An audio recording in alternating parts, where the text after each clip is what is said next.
Guten Tag, meine aufmerksamen Begleiter. Heute haben wir den 6. Podcast für euch mit dabei. Und wie im letzten Podcast bereits erwähnt, möchten wir euch einen Einblick in die Zusammenhänge der aktuellen gesellschaftlichen Situation geben.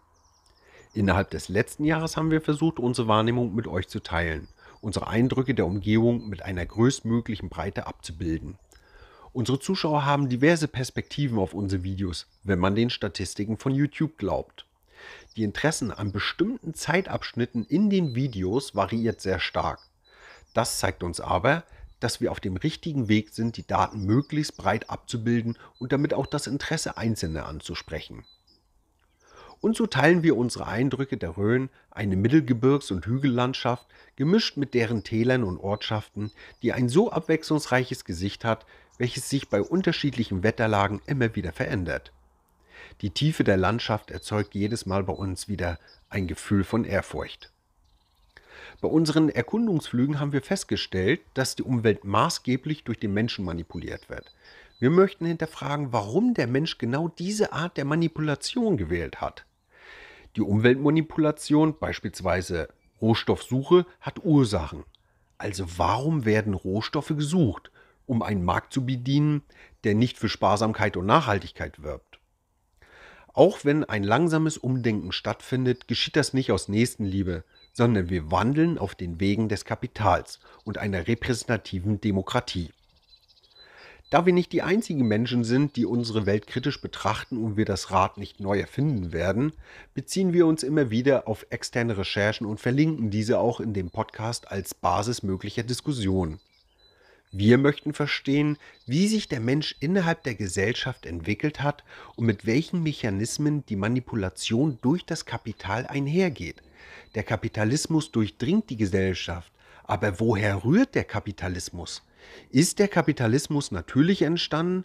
Wo genau liegen die Anfänge zu diesem Gesellschaftsmodell?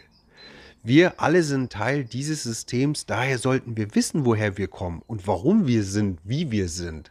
Ein tieferes Verständnis ist essentiell, um aktuelle Probleme zu verstehen und eine Lösung für diese komplexe Aufgabe zu entwickeln. Die Aufgabe lautet: Auf welche Art und Weise ist es der Gesellschaft möglich, sich ohne große Verwerfungen zu einer achtsameren, solidarischen und gewaltfreien Gesellschaftsform zu entwickeln?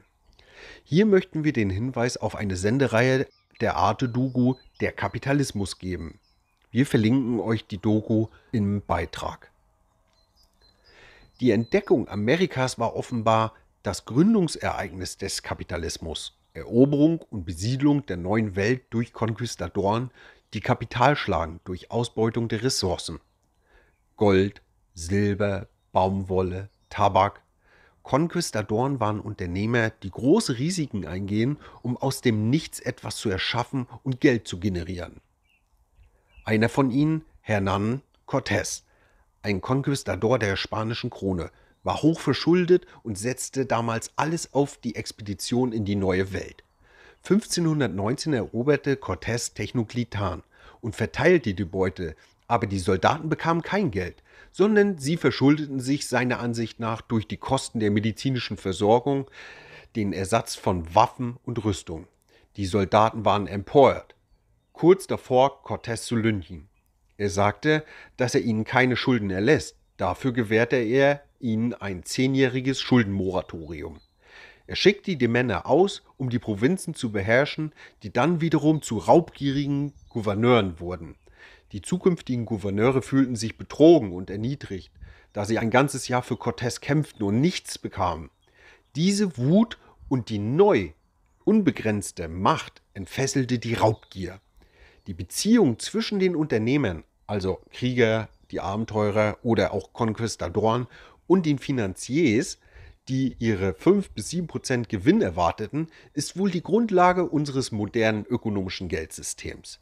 Hier startet der Teufelskreis aus Eroberung und Investition. Parallel startet ein neuer Prozess aus wissenschaftlicher Entdeckung und kapitalistischer Wirtschaft. Das bedeutet aus Kredit, Investition und Profit mehr Kredit, mehr Investition und noch mehr Profit. Okay, hier geht es jetzt schon echt tief ins Thema. Aber wer sich weiter dazu informieren möchte, kann sich gerne die Playlist in unserem Profil zum Kapitalismus ansehen.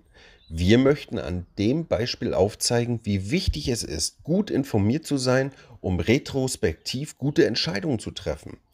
Eben weil unsere Welt so komplex und mit Informationen vollgestopft ist, kann man als Einzelner kaum noch zwischen den ganzen Informationen unterscheiden und kausale Zusammenhänge erfassen. Zusammen funktioniert das schon viel besser. Und auf dieses Zusammen und Integrität des Einzelnen baut dieses Projekt Made auf. Außerdem zielt es als globale Initiative darauf ab, alle Menschen weltweit zu befähigen, Daten zu bewerten und zu verifizieren.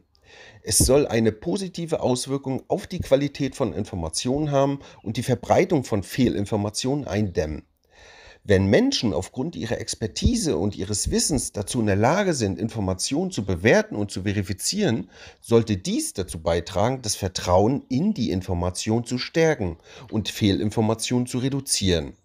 Es gibt jedoch auch Herausforderungen bei der Umsetzung unseres Projektes. Die Bewertung und Verifizierung von Daten erfordert in der Regel Fachwissen, Erfahrung und eine gründliche Analyse.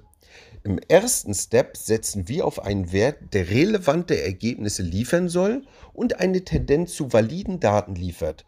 Wie genau unsere Suchmaschine arbeitet, möchten wir in dem nächsten Podcast genau erklären. Bis dahin bleibt gut informiert.